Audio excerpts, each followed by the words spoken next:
What is it that you find exciting about Because it ties to every single thing and every single person, even if they don't recognize it yet. Mm. Whether it's stock markets because your KiwiSavers invested in it and it's the biggest opportunity to make money, or whether it is rates because that ties to housing in this country. Like every single person should know about it. And then when you talk to these people, business is amazing, especially in this country. Welcome to Checks and Balances, brought to you by Partners Life. I'm Michael Vincent. This is Michaela Edwards. And today we've got Madison Reidy here to talk about Markets with Madison. Hey guys.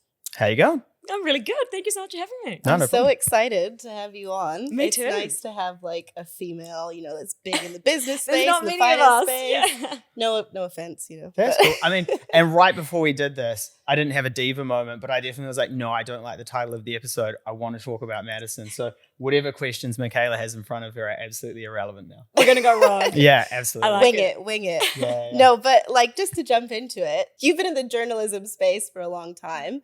What brought the passion for that, like spreading the news kind of thing? Have you always been into that? Yeah, always. I mean, I remember watching the news as a 3-year-old and I pointed at the TV and was like to my parents, I'm going to do that. Awesome. It was Judy Bailey at the time. And then I actually later met her and it was like, I was sweating. It was like the best day of my life. But, The mother of the nation. yeah, How absolute good. mother of the nation. Yeah. I just never wanted to do anything else. Yeah. And I think I'm lucky in that respect. So many people grow up and they go through these phases of not knowing what they want to do or trying to figure it out. And I was just really lucky that I was just absolutely nailed on what I wanted to do. And never deviated from that at all. Never thought of doing anything else. Yeah. So. And then what kind of like, because, journalism, there's a broad spectrum of things. I'm sure sports is probably more popular. You could be the foreign correspondent in America. You picked arguably the most boring sector to cover. Tell me about that. Well, I love that you said that because it looks like and used to be the most boring thing from the outside, right? And then when I got in there and started talking to CEOs about their strategies, about their businesses, about the culture that they have around it, like it is insane. It's so exciting, as you guys know, right? Yeah. So then I got into that and couldn't believe that nobody else was trying to make it as engaging and as exciting. So I just saw a huge gap. Yeah. Like it was so easy to make this exciting because it actually is, but no one was doing it. Was it hard to get into that gap? Like, especially being a young woman going into that space? Like, you can see the gap, anyone could see it, but actually starting that up, was it difficult? Honestly, no. And I, again, think I'm so lucky that I can say that. It was, CEOs are largely older men, and they just took me under their wing. They opened so many doors for me. I was lucky to have some amazing mentors, and I was always allowed to be myself. When I first started out, I was a chick in her 20s wearing pink with braces, and they just absolutely let me in and would just answer any questions. They were really open, and I still talk to them now, and That's so funny you say braces, because when I started at Lighthouse, I had like full braces. I feel the pain. 100%. And I was like, it's so hard to present myself professionally when I feel like I'm 16 right now. Yeah. So I had braces in my early 20s through 21st season. Enormously humbling. Brutal. Biggest character building experience of my life. You've identified, I want to be a journalist. You obviously worked really hard at that. You've identified finances. What is traditionally a pretty stale industry? And you thought, actually, now that I'm in there, I can make this exciting. What is it about the finance industry that you find exciting? Because, it's really easy to be like, I love it. And you go, you guys know about it. I'm like, yeah, I know it's exciting. But like, everyone else probably still looks at it and goes, yeah, okay. Like, I'm excited that the OCR went up a little bit. Like, what does that mean? Like, what is it that you find exciting about it? Because it ties to every single thing and every single person, even if they don't recognize it yet. Whether it's stock markets because your KiwiSavers invested in it and it's the biggest opportunity to make money, or whether it is rates because that ties to housing in this country. Like, every single person should know about it. And then when you talk to these people, business is amazing, especially in this country. We have incredible business stories of leaders that started businesses from nothing. I was this week in Wellington filming at Resine Paints, iconic New Zealand business. It was so cool. I know. Thank you. I'm glad you're excited. It's coming out soon. Inside this iconic New Zealand business, which was in Lower Hutt where I was born, and they now have 1,000 employees. It's a 78-year-old business. I'm going to be bad at doing maths, but it's been around for a long time. 3rd-generation family-owned business. They refuse to IPO it, refuse to sell it. It's like, how cool is this that New Zealand has this? I mean, then look at the likes of Rocket Lab. It's like, how can you not be excited by New Zealand building and launching rockets. Like, this is the coolest shit It's ever. cool. Yeah. And so it's easy, you know. I don't think it honestly needs much embellishing. All you need to do is give it the space and be curious and excited about it yourself, and give those leaders the space to share their story. Yeah, I was talking to the someone one day, and I was like, "Oh, you know, like, what are you doing?" He's like, "Oh, I work for Rocket Lab." I was like, "Oh, awesome, man! Like, what do you do for Rocket Lab?" You know, because like instantly, I'm like, "Oh my god, you fling crap into space! Like, this is You're a rocket engineer. That's badass. and instantly, every time you ask someone what they're doing, like, I work at Rocket Lab. I'm like, "Oh, cool. I shift numbers around a spreadsheet. Like, I work in finance." I'm a pin pusher. Yeah. And he was like, ends up being the countdown guy who like basically is the man who flings the stuff into space. I'm sure there's more to it than that. You know, no disrespect. It's just a big red button. Yeah. It But is. I'm I've just like, seen it. but I've you touched the big Did red you get button. to press it? have you Yeah. actually? Yeah. But I just find it fascinating, like you sort of say that New Zealand gets a bad rap. And like we used to be this rock star economy and everyone used to back New Zealand, you know, and it was like a really amazing place to be.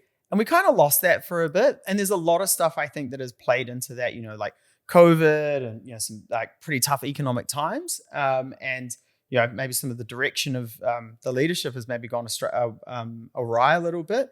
But I love that now Kiwis are almost like, we want to back ourselves, right? Like we want the business stories, you know, like the tall poppy syndrome is definitely still there, but like it's amazing that you're on a platform, you get to bring that to the forefront and present it. Well, I was super intentional about this. I left journalism entirely. I gave it all up after COVID. I was in TV, didn't want to do it anymore for numerous reasons, but also because I didn't quite have the energy to be on camera all the time, and it was kind of emotionally destroying me. So I actually gave it all up, did not plan on going back to it, went to finance, kind of found my religion in finance, was hanging out with my people, and it was awesome. You know, people like us that actually enjoy talking about rates. And I was like, I know we're weird, but it was cool. It was like I found my religion all of a sudden. These finance people, I get to work with them every day. Absolutely loved it. But then when I was in that, I realized, wow, there actually is such a gap. You know, being behind closed doors in finance, you're having all these amazing conversations. And I thought it was just such a shame that no one was out there sharing that. So when I went back to media and I came up with this idea for the show and pitched it to NZME and said, you have an obligation to do this, take the risk on me, I want to make it happen. Luckily, they said yes. And within 3 days, we were doing it, which was very cool. But when I went back to media, I was so intentional about, I want to create a space where New Zealand business is celebrated. We do have tall poppy syndrome in this country, and it's a shame because it means that, you know, there are so many people, amazing people doing amazing things, but there just isn't that place where they're celebrated. If they come out and share their story and let me inside their business, they're typically scared that they're going to be hit with some gotcha question. Yep. And that is just absolutely not at all what I'm about. So when I created the show, I was so intentional about this is what it's going to be. And I think that's why people enjoy it. The tall poppy thing I find really interesting because obviously I'm from North America and like that's pretty much not a thing there. Like if you're doing something cool, people are celebrating it with you, and like we're all about those big things. But yeah, coming to New Zealand and seeing a lot of people be like, oh, I don't really want to share what I'm up to. So it's cool that you're bringing that, you know, to the public attention to share with everyone. I think it is changing. And maybe that's just because of the space that I'm lucky to be in, but I genuinely do think it is changing. You know, even if you look at Rocket Lab's an amazing example, but how many people tune into their rocket launches? Yeah. And people are like, hell yeah, it's black. It's a, you know, New Zealand rocket. Yeah. How sick is that? That's really interesting. So like in terms of your relationship with NZME and how you got started, let's dive into that a little bit. So did you literally just one day walk up to NZME and pitch it, or were you doing things before then? How did all that work? It was just a phone call to start. So I spoke to Shane Curry, who at the time was the managing editor of NZME. He's still there, but he's no longer managing editor.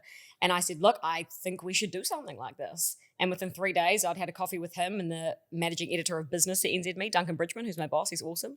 And they were like, yeah, let's do it. You've got to say that. Yeah.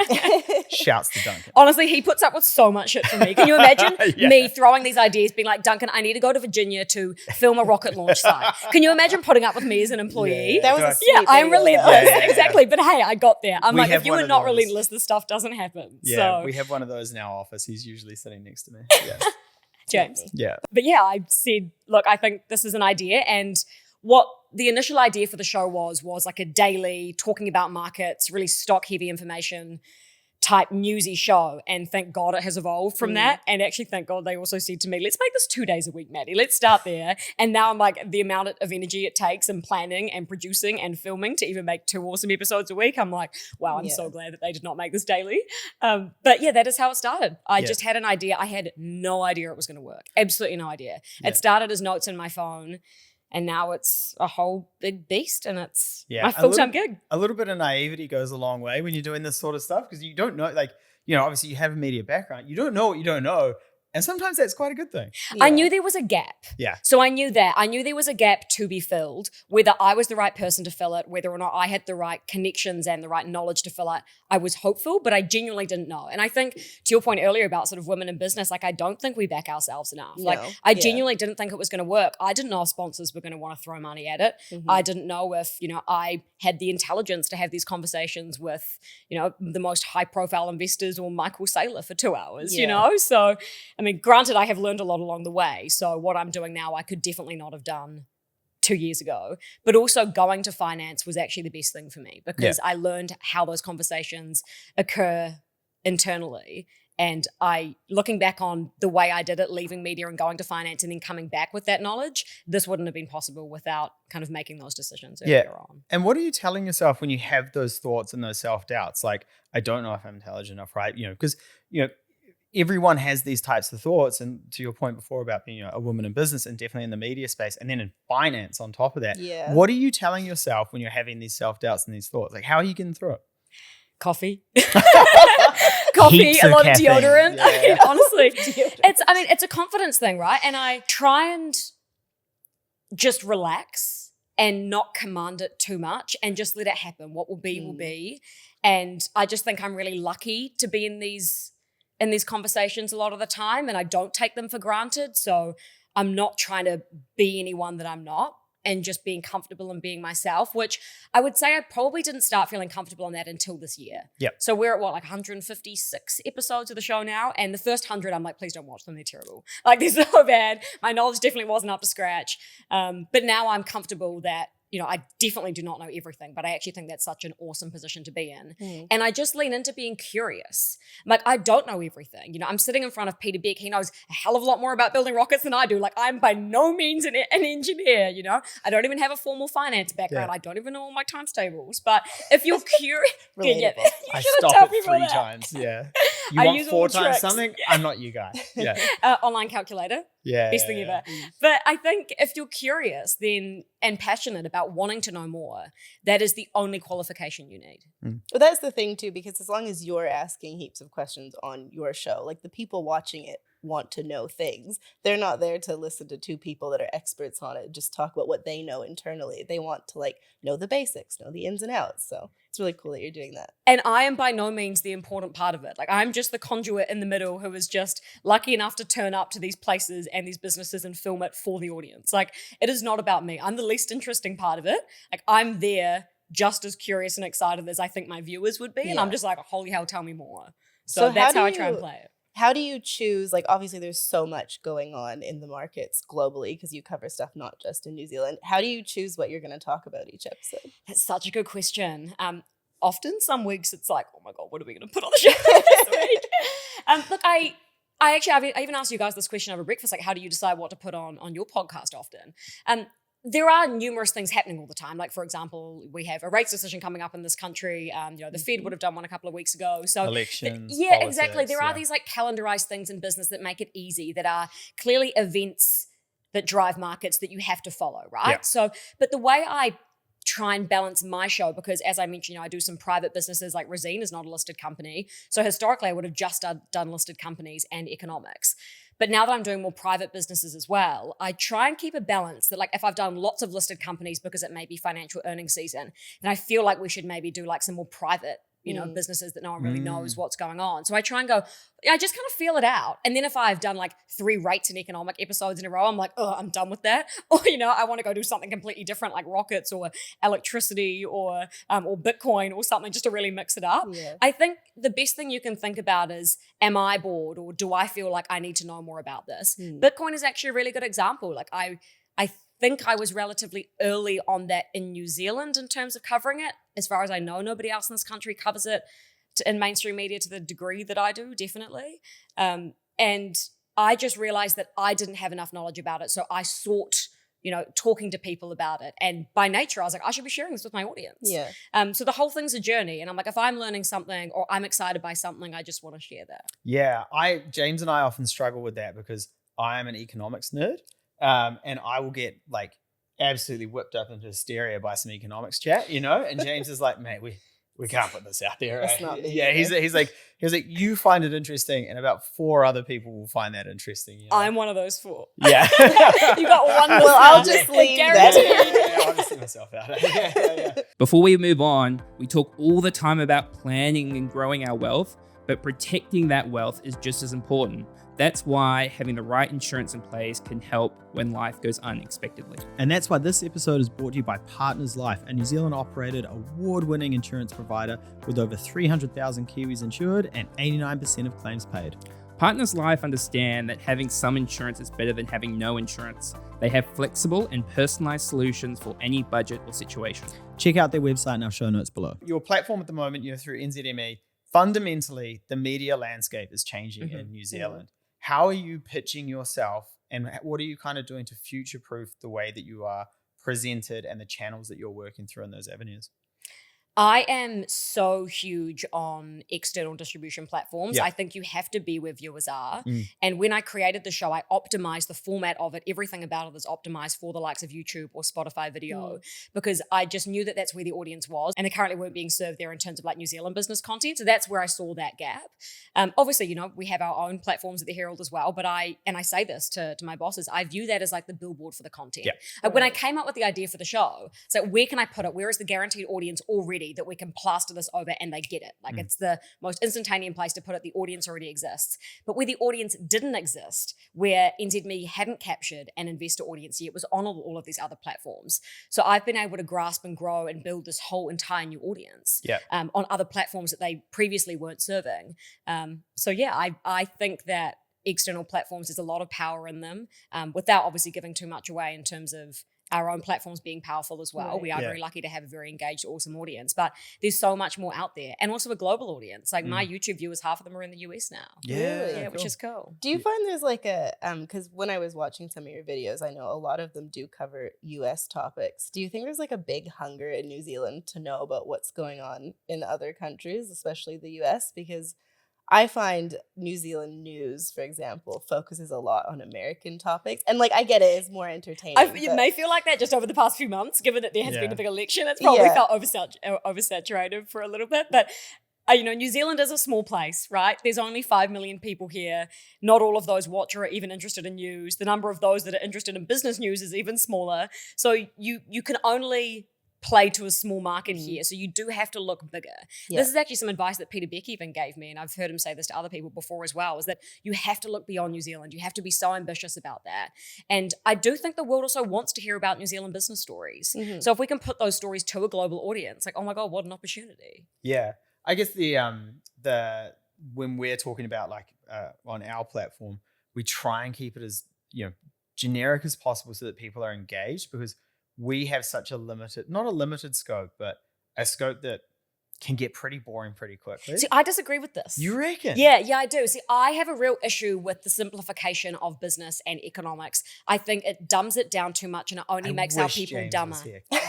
Would Would we be arguing about this? Oh, he just is like, So offensive. every time I descend, and even like Ian's looking at me now like, don't do it. Every time I descend into the particulars on like something technical, he's like, cut it.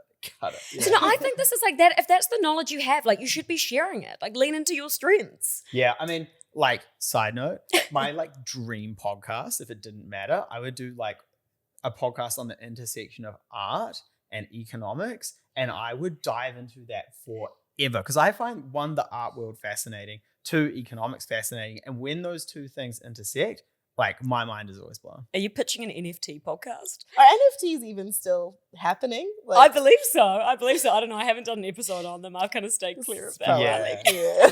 But actually, to go back to your point on simplifying things, I love if somebody says they watch my show but they don't understand 50% of it. Yeah. Perfect. I want to stretch your mind to the point where you get a little bit of it, that it interests you. But why would I offer you information or an episode that you already know something about? Like, I want to stretch your mind and introduce you to a whole new industry, a whole new business you didn't know anything about. Yeah. Otherwise, it's not interesting. So I aim for a little bit of pain in the audience and stretch their minds just a little bit, because I think if I'm not stretching mine either, then the show is not growing and it's not getting better. So bringing people to the New Zealand audience, like obviously you've interviewed some really big names. You keep mentioning Peter Beck, Michael Saylor, Greg Foran, heaps of people. What are some qualities you've noticed with these business leaders that they all share that makes them powerful in that space? Oh, it's such a good question. They are relentless. And it's not work to them. This is their lives. Like, it's not a job. They don't turn up 9 to 5. Like, they live and breathe whatever they're doing, whether it is running in New Zealand, whether it is, running MicroStrategy. Like, this is what they do day in, day out. They don't do or think about anything else other than like eating or sleeping, honestly. And they're all just really awesome people. And I think I'm so lucky to know them personally now, after, especially Peter Beck, for example. I've been interviewing him for like 7 years or something. He's probably watched me grow, and I've watched him and his company grow as well. So that's really awesome. But they're all just lovely people. Like, sitting down with the CEO of Air New Zealand, and before we roll the interview, he's giving me tips about my wedding. It's like these are all normal people, and they just really want to make a difference, and they actually just really care. And I think if you can bring that out of them as well, that what really engages an audience, because it just brings them down to a level, right? And this is to my point about being curious. If you just genuinely ask them questions about what they're doing, they're more than willing to have you in and to give you information, because they want to share their awesome stories. I got a really good piece of advice when I was in the UK, in like the tech world over there. And someone was like, because you're like CEO of like Lloyd's, Santander, all these big banks, like literally the owner of Santander. She's like incredible. She's like one of the richest women in the world. And like, they were just like, mate, I bet you they all have a favorite football team. And I was like, like they're just people, and they're like, they want to have a chat. They want to talk about stuff. They want to help.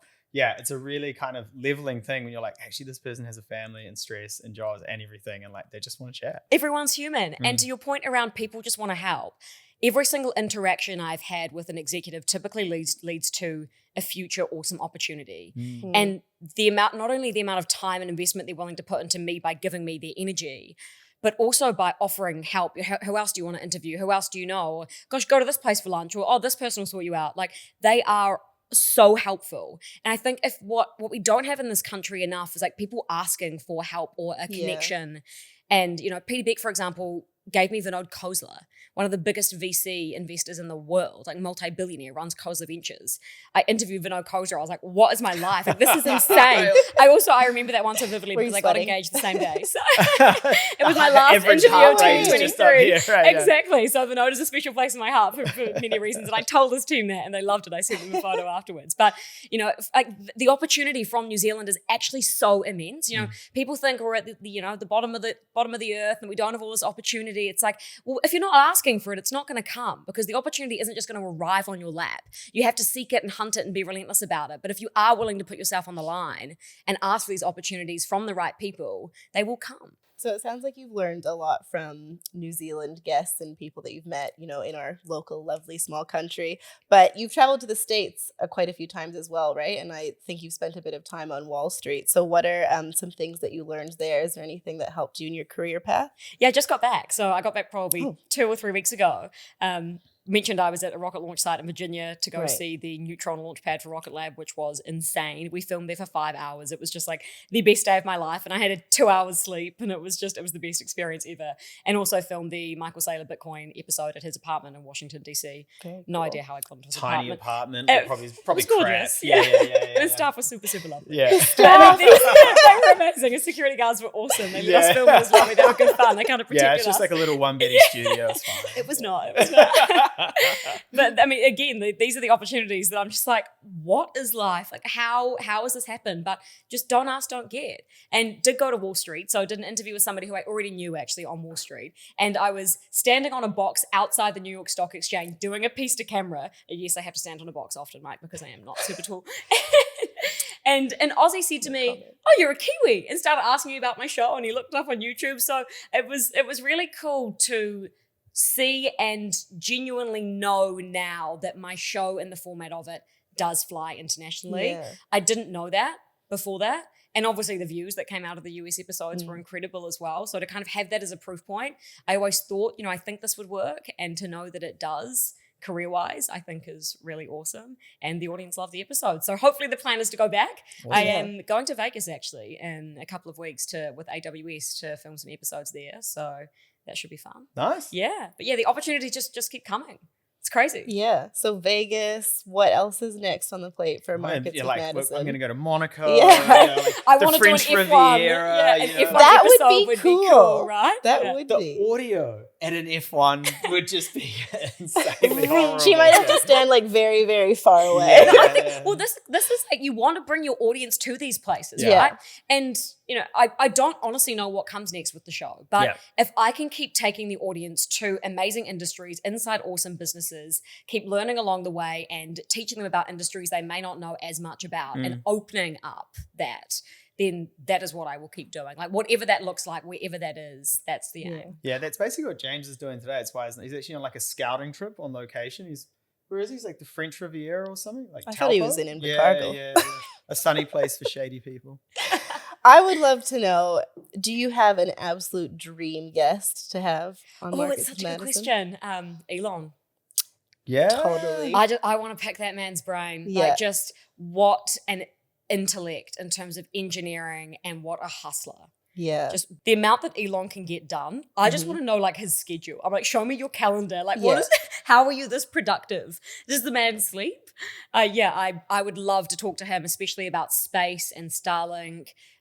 Engineering, what they're doing with SpaceX is insane. The frequency they're launching rockets now every single day. Yeah. But he has a really interesting life story as well. Did they catch a rocket the other day? Yeah. That They was caught so a rocket. cool. That That was was amazing. Like this is world life altering stuff. Yeah. Like he is genuinely shaping the world, and whether you like him or not, this man is defining our future. Yeah. So for that reason, I would just love to have a moment in time just to sit down with him.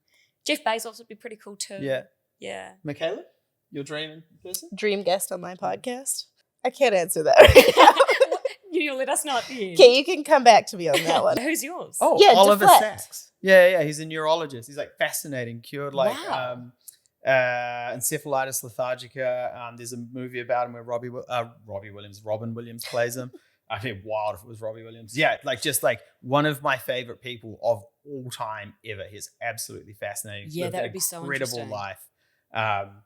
Unfortunately, he's dead, so I can't interview him.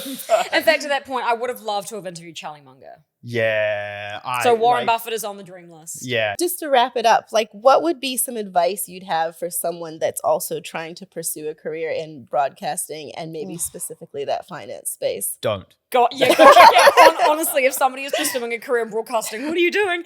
But also, Rethink, don't be go back to the competition. drawing It's like when board. people ask us, they're like, what would your advice be for people wanting to start a podcast? I'm like, don't do it.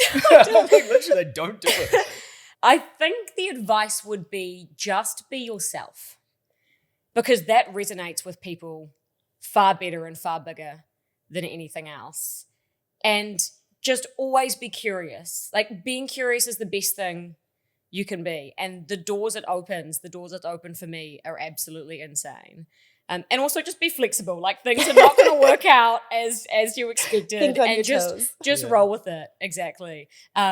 And just keep chasing opportunity. And to my point earlier, just be ruthless about it. They're not going to arrive for you. So you have to be so ruthless on what you want to achieve and who you're achieving it for. Like I will do anything for my audience. Like I'm going underground in a mine next week. I know that was my exact reaction as well. I'm super claustrophobic. It's like not Don't something watch I'm the looking movie forward The to. Descent. But it's like I'm going underground into the country's biggest gold mine. I'm like, I want to show my audience this. I know. And I'm super excited for not going underground, but the rest of it. The episode will be very good.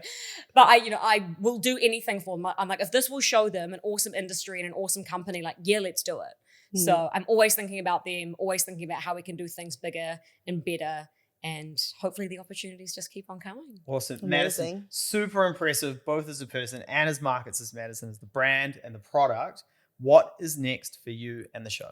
If I think about the purpose of the show and what I'm trying to achieve with it, there's kind of three main pillars. And I've been super clear on this from the beginning. One is insight and information. That is first and foremost what I want to be offering my audience. They need to learn something. I want to stretch their mind. I want to hurt their brains a little bit. So information and insight is absolutely the main key thing. But then after that is access. And I didn't quite realize how much of a deal this would be when I first started the show, but the access that I've been able to get and share with my audience into certain businesses, to the minds of certain executives and certain investment leaders, leaders has been insane. So access, I think, is something that I can offer and can continue to build on that I think others can't as much. So that is something I'm always thinking about, that even if it may not be as informative, if I can give you access to this and just show you it, like show me, don't tell me, how cool. And then the other one is entertain. Like I just think if we can have fun, be curious, swear a little bit while we're doing it, it's like you're going to get my genuine reaction on some certain things. So with those three things, like insight, access into amazing minds and businesses, and having a little bit of fun and entertaining along the way. Like if I'm hitting on all those three things, That's success. then yeah, that's success to me. And it just means, I heard this amazing advice from an entrepreneur recently who said a billionaire investor said to him, if you're not having fun, what are you doing? So as long as I'm having fun, can't tell you what that's going to look like. I don't know, but that is the barometer of success. And I think that is also going to be the barometer of my audience enjoying it. Madison, thank you so much for coming on. And thank you to Partners Life for sponsoring the show. Make sure you rate, review, and subscribe. And please, if you haven't already, and you probably do, make sure you check out Markets with Madison. Thanks, guys. Cheers.